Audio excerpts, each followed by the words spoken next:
జీలకర్ర ముఖ్యంగా కొవ్వుని కరిగించటానికి, ఫ్యాట్ సెల్స్లో ఇన్ఫ్లమేషన్ తగ్గించటానికి, బ్లడ్లో ఉండే గుండె జబ్బులకు కారణమయ్యే ట్రైగ్లిజరైడ్స్, బ్యాడ్ కొలెస్ట్రాల్ని తగ్గించటం అంటే చాలా బాగా లాభం అన్నమాట. ఒబిసిటీ ఉన్న వారికి 3 సమస్యలు ఎక్కువ ఉంటాయి: డయాబెటీస్, గుండె కొలెస్ట్రాల్ సంబంధమైన విషయాలు, ఫ్యాట్ ఎక్కువ డిపాజిట్ అవ్వటం, ఇన్ఫ్లమేషన్ రావటం, లేకపోతే ఇన్సులిన్ రెసిస్టెన్స్ అనేది. దీని మీద స్పష్టంగా ఈ 3 మీద జీలకర్ర లేకపోతే జీలకర్ర మరిగించిన నీళ్లు బాగా వాడటం వల్ల స్పష్టంగా వస్తున్నదని నిరూపించారనమాట.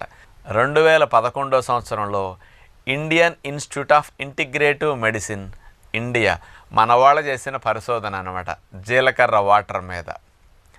మరి ఇంకొక విషయం కూడా స్పష్టంగా ఇచ్చారు. మామూలుగా ఇన్సులిన్ రెసిస్టెన్స్, ఒబిసిటీ ఉన్న వాళ్ళందరికీ వచ్చేస్తుంది. షుగర్ 80% డయాబెటీస్ రావడానికి అవకాశం ఉంది.